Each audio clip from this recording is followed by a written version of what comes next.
वालेकुम प्यारे व्यूज़, कैसे हो? आपका मेज़बान Asif nature and science with Asif के साथ हाज़िर खिदमत है। आज इल्म तिब के साथ साथ, क्योंकि जो मेरा टॉपिक है वो नेचुरल प्रोडक्ट के हवाले से है और हम यहाँ पे डिस्कशन करते हैं इल्म तिब आप सल्लल्लाहु अलैहि वसल्लम के जो नुस्खा जात हैं उस हवाले से हमारी डिस्कशन होती है।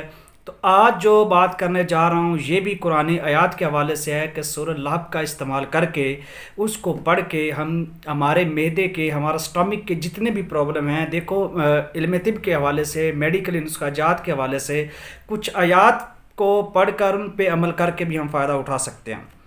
तो अगर आपके स्टमक में जलन होती है या तबखीर जो है, यानी आपके स्टमक में कोई चीज़ खाने के बाद गैस पैदा होती है जिसमें आपको सर दर्द के प्रॉब्लम लायक होते हैं, या आपका जो डाइजेस्टिव सिस्टम है यानी आप खुराक जो है वो हज़म नहीं कर पाते, उसके लिए आपको चलना पड़ता है, तो ये जितने भी प्रॉब्लम हैं इसका हल बहुत ही आसान है। कुरान आयात के हिसाब से आप लोगों ने कुछ भी नहीं खाना, कुछ भी नहीं करना। क्या करना है, हर खाने के बाद, यानी आपने सुबह का खाना खाया है, दोपहर का खाया है या डिनर किया है, जो भी किया है, तो अपने पेट पर हाथ रख कर ऐसे, तो आपने सूरह लहब जो है वो 3 बार पढ़नी है। तो इस तरीके से ये सूरह लहब का ये एक वजीफ़ा है जिसको आप आजमाएंगे, नेकियों की नेकियां मिलेंगी, सवाब के सवाब भी होगा, और उसके साथ साथ आपका जो निज़ाम हज़ाम है, यानी आपका जो डाइजेस्टिव सिस्टम है, आपका जो डाइजेशन के प्रॉब्लम है, वो सारे के सारे ख़त्म हो जाएंगे।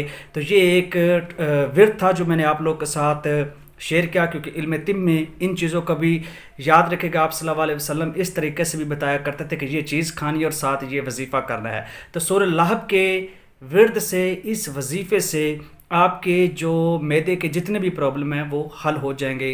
तो इसको आप कुरान मजीद से याद कर लीजिएगा। 30वें पारे में है सूरह लहब, बहुत इंपॉर्टेंट है, इसको आप अच्छी तरीके से करके फ़ायदा उठा सकते हैं।